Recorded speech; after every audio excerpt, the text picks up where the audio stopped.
Hello, welcome to the Dominican Way. I'm Kay Coll, the Sister of St. Joseph of Chestnut Hill, Philadelphia, and director of our ESL program, English as a Second Language, in Bayonne. And my name is Dan Rauch. I'm one of the teachers of the ESL program. I've been there for about a year now. And I'm Julia Brannan-Rauch, Dan's wife, and I have been with the ESL program for about 8 years now. I'd like to begin this with a prayer. It's called This Is Why, and I do it with the approval of Catholic Relief Services because their logo is at the bottom of it. So shall we? Lord of life, they ask me why I stop to pray and why I begin my prayers with thanks in a world fraught with pain and loss, with cruelty and injustice. Sometimes I ask myself this too. And then I look again, and gratitude fills my heart anew. Because when somebody is hungry, another is dividing their portion. When somebody is thirsty, another is digging a well. When somebody is asking questions, another is opening a book and teaching answers. When somebody is lost, another is searching. Because when someone is cursed, another is blessing. When somebody is sick, another is giving healing care. When somebody has been driven from their home, another is making room. When somebody has despaired of all hope, another struggles on for them. Because when disaster strikes and people flee, somebody else, against all sense, is running toward the danger. To reach out a hand, to reach out your saving hand to an absolute stranger. And when somebody dies, somebody else stops to pray and then makes a home for the orphan. It's as confounding as it is beautiful. In this darkened world where the face of God is veiled, in the midst of calamities, when all instinct speaks of self-preservation, somebody still cares for the other, and miracles of compassion abound. And this is why I am thankful. Amen.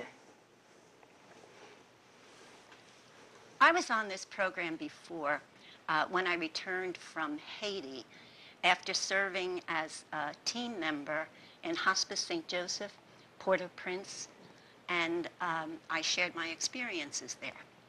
But this time, Sister Pat Stringer asked if I would talk about the ESL program that we have. And Sister Pat and I are both members of the Haiti Solidarity Network of the Northeast. And I'd like to say that we will be having our dinner dance here at Caldwell University on April 11th.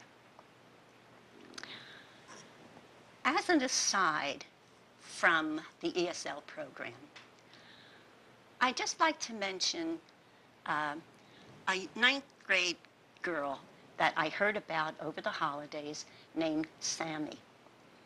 And Sammy saw, when she was in the 8th grade, a film called Girl Rising.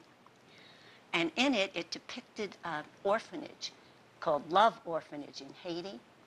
And Sammy was so deeply moved by what she saw that she decided to dedicate all her efforts towards earning a Girl Scout silver medal to do fundraising for the Love Orphanage, together with several, and also under the theme of Be a Difference Maker.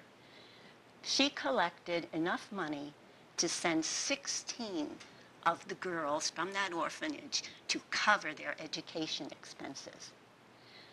So I say, Sammy is a follow-up to that prayer because Sammy is one of the anothers and making a difference in the world. And that's why I say our ESL program started in a similar way. Our sisters in Philadelphia were deeply moved by the plight and the rejection of immigrants. So they channeled that emotion into action and began to do something about it.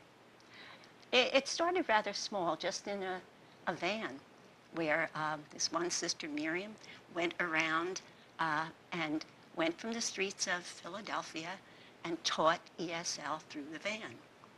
Later, we were able to get an old, it was an old abandoned funeral parlor that was transformed into what became our Welcome Center. And it is thriving today. That was in May of 2003 that opened. We realized that because of the growing number of immigrants in Bayonne, our sisters wanted to do something about that. And so through a committee of 7 sisters, they began surveying the pastors in Bayonne to find out who would be open to having a site there. And they found that Father Joe Barbone of Assumption Parish welcomed the idea because he said he had just hired a bilingual DRE to take care of the transformation of their parish from an Italian parish into a much larger Spanish-speaking group.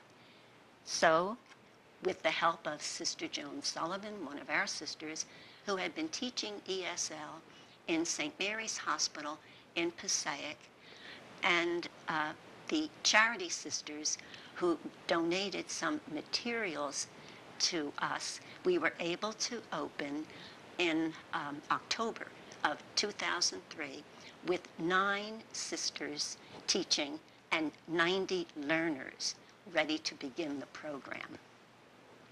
We then were able to move from that parish in Assumption after the Board of Education had leased the building, and we were teaching in the cafeteria. So we were able to move to St. Henry Parish when Bishop Tom Donata came, and the bishop was the new pastor of St. Henry, so we were able to use the classrooms there that were part of the Religious Education Center. And there was a big change because now, instead of being a parish program that was centered only on working with Spanish-speaking people, we then opened up to many others and also moved to the Bayonne Free Public Library, where we held classes there as well. And both sites have been very welcoming and supportive, and we made many friends. So there was a big change there because we are now in our 11th year, and we look back and say, all the many different cultures that we have met through our program. You can join me with some. They've come from Afghanistan, they've come from Russia, China, Congo, Vietnam, Egypt, Poland, Ethiopia. Korea, South Korea. Yeah. So and then of course, the Spanish population still remained with us. We've had all of those. I wonder, it really amazes me how, with all those different languages represented, how they can learn as much as they do, because every teacher only speaks English. And this year, Egyptians are in the majority in our class. So our staff changed as well. Now there's only one other sister teaching, Sister Wanda, in the library besides myself. And we have expanded to these wonderful, wonderful volunteers such as Julie and Dan and so many others. We have 18 volunteers who commit themselves. Now remember, this program begins in October and ends in May. That's a long period of time to give your services. And those who do it in the morning, it's twice a week for 2 hours. Those in the evening, it's 2 hours once a week. But we're very touched by their generosity and by their commitment to the whole thing. This year, we've also added, and I meant to add, Julie and Dan are both associates of our congregation, and there are 3 others who are volunteers in our program who are also associates. And this year we've added Brother David, a Marist brother, who has come from Africa. Before the Ebola, he came before the Ebola. And Brother David is the third Marist brother to share in this ministry of ours. Among other volunteers I'd like to mention, especially on this program, that we've had a Caldwell Dominican, Sister Danielle McCarthy. We've had a Sister of St. Joseph of Peace and a Franciscan sister. Our volunteers come from all the local parishes in Bayonne, St. Henry's, St. Vincent, St. Mary's, St. Andrew's, Assumption, and Julie and Dan travel all the way from North Providence. And we have another sister, another teacher, who comes from Roseland. So it just is wonderful how God is working in all of this, many different calls that have been expressed, saying, you know, these are my people. I'm reminded of the words of Pope Francis, you know, reach out. Pope Francis always says, you know, you have to be close to the people.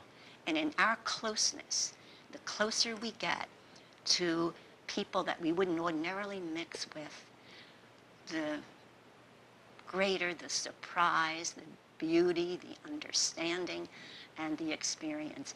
We're in our 11th year, and I call it our 11th year of shared learning and relationships, because it is part of that. Absolutely. It is part of that. Do you want to just mention something in terms of that? Well, I think just the opening up our world to so many different experiences. These people come from all around the world. Their cultures are different than ours, and it's such a great learning experience for us, the teachers. We always kind of joke and say we're learning so much more from them than they're ever learning from us. And certainly the backgrounds of a lot of these learners is really amazing too. They all come to this country, you know, for whatever reasons, but they come from a lot of different backgrounds. We have some of the learners who really didn't have a lot of education in their own countries before they came here, and they're struggling to learn English. And then at the other end of the spectrum, we've had people who are, you know, college professors and educators who are really having the same struggle trying to, you know, have a command of the English language so that they can, you know, fit in and accomplish things here in the United States.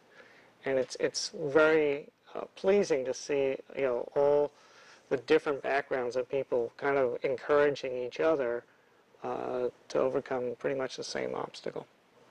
I think one of the wonderful things, too, is that we have Muslims and Coptic Christians in the class as well.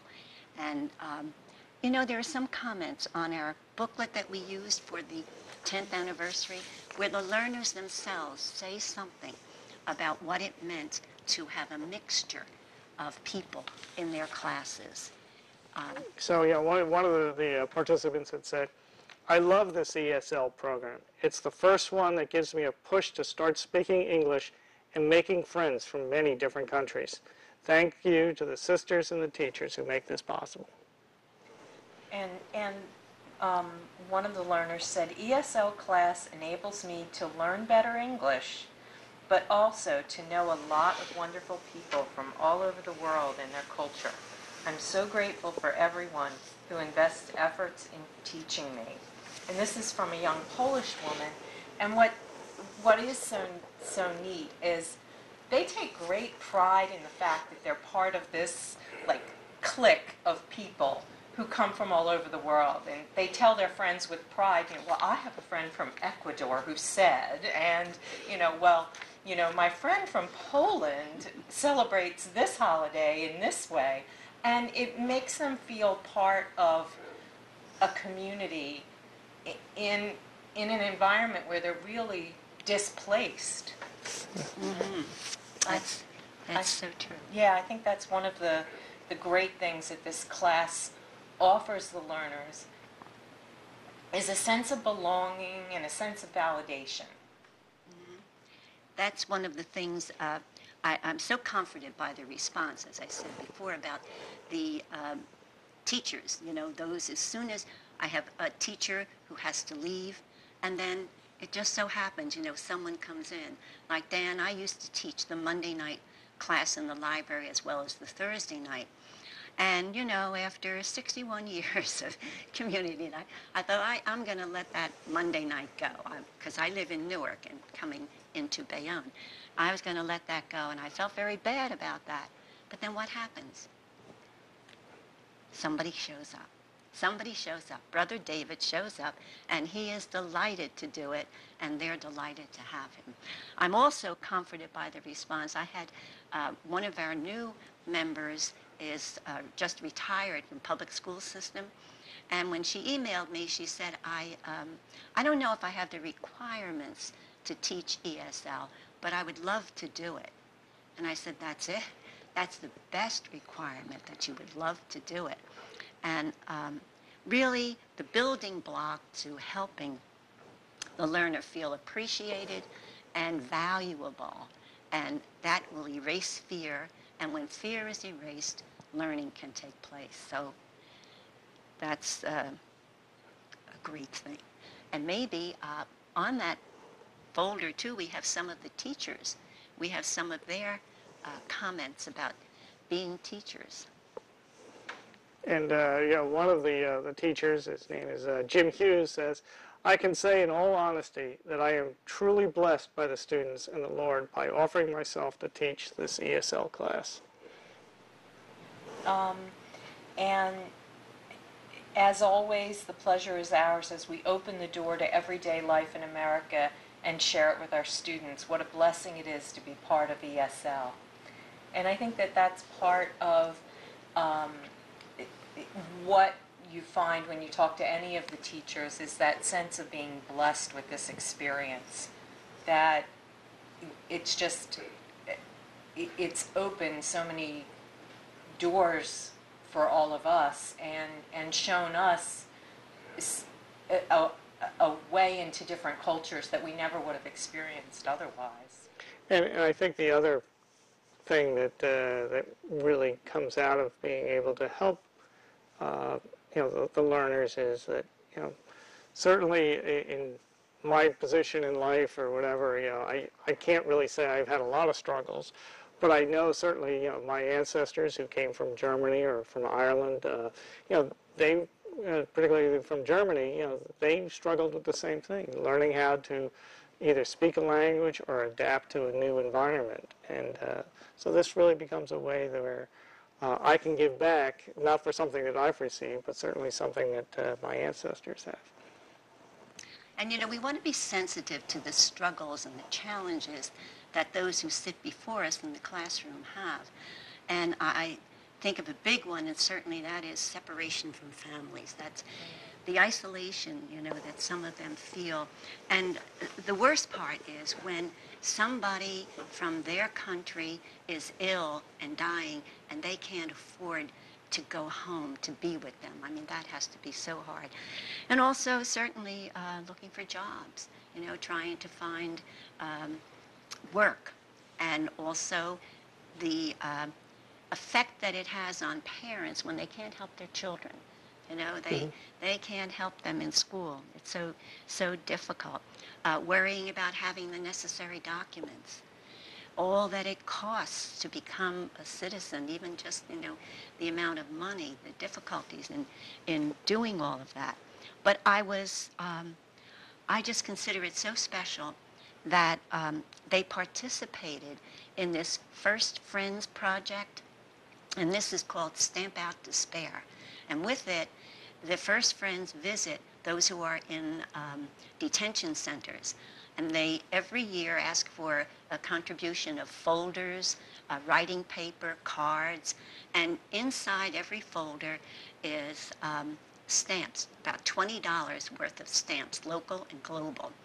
And our teachers and our students contributed 16 of those completed folders to that project. Now, here are people who are in need, who are reaching out to others who are in need. And I think that's just so, really so beautiful. I would like to say, is there a way that any of you who are watching this could get involved in immigration in a way such as we have done through ESL? Is it possible that you could find either in your library or a place where an ESL program is going on that you may just be a conversation partner?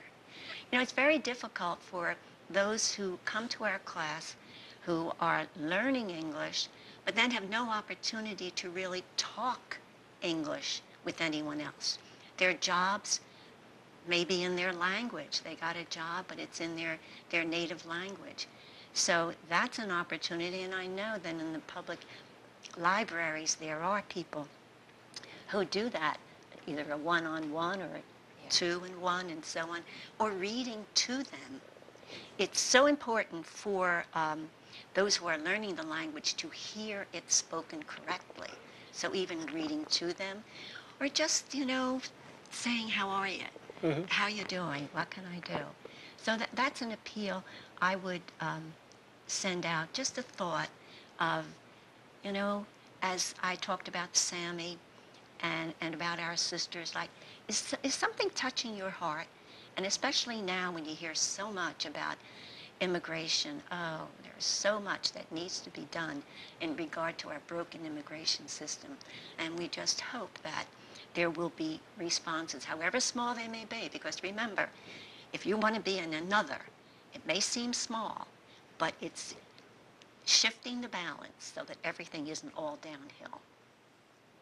And really the effort that it takes to be involved is really not as significant as you might think. You know, one of the teachers that we were talking about before really, you know, said, gee, I don't know if I can do this. I've never taught ESL before. Well, you know, I pretty much ran into the same questions of myself when I was asked to help out. I don't speak any other foreign language other than English, and I've never been in a teaching role before. But, you know, a lot of what we stress to the learners is just, it's not so much, you know, learning English and all the grammar rules. You know, at first it's really just learning how to listen to the English language. And certainly that's something that, you know, anybody can do, is just being able to talk about whatever the topic is, and having somebody who's new to the language just hear the language. That is a key to really learning well and learning quickly. And I'm a little amused because when I entered the convent, I said I wouldn't want to teach. Here I am. I have done other things, but I have taught every grade from 3rd to the 10th. I have been a principal, and now what am I doing in my last years? I'm teaching. You know why? Because God knows more than we know. God knows better than we do. And some of the things you think you're not going to be interested in or capable of, you find that it becomes a joy and a delight. Yeah. I started out just thinking I was going to be passing out papers and maybe speaking to someone, and now I co-teach a class with a woman who is an actual teacher during her day job, and it's become such a great positive experience. And I realize that it doesn't take a great deal of skill. It just takes a commitment of caring for people and being willing to extend yourself just a little bit to help someone else. And certainly there's so many materials that are available. You know, when Julie is planning her class, now Julie usually works with the students who have been in the program for a little longer. You know, finding materials on the internet is simple. To find discussion starters and topics that would be interested to people who are in that situation. We've got other classes which are, you know, really beginner classes, and those are, you know, really just talking about basics and learning some of the vocabulary. And then Sister and I kind of do an intermediate class together, and it's kind of building on those basic skills. So no matter which level of comfort that you've got as a participant, or a teacher rather, there's a way that you can fit in and help out. And I want to say, too, a number of our teachers are retired. That's true. They have found much to do in their retirement time. But we also have Dan being one and Jim being another who come directly from work. We have others who work, but these two who come directly from work. So it's a nice mixture and a blend. And the last thing, say I had a meeting yesterday with the pastor of the Lutheran church in Bayonne who started up an ESL program last year and wants us to kind of see how we can work together to let everybody know that, we are providing this service there. But what I see happening is the expansion. God always reaches out, has us reach out. So we are very grateful to God for what has happened to us and what we can give to others. Thank you. Thank you.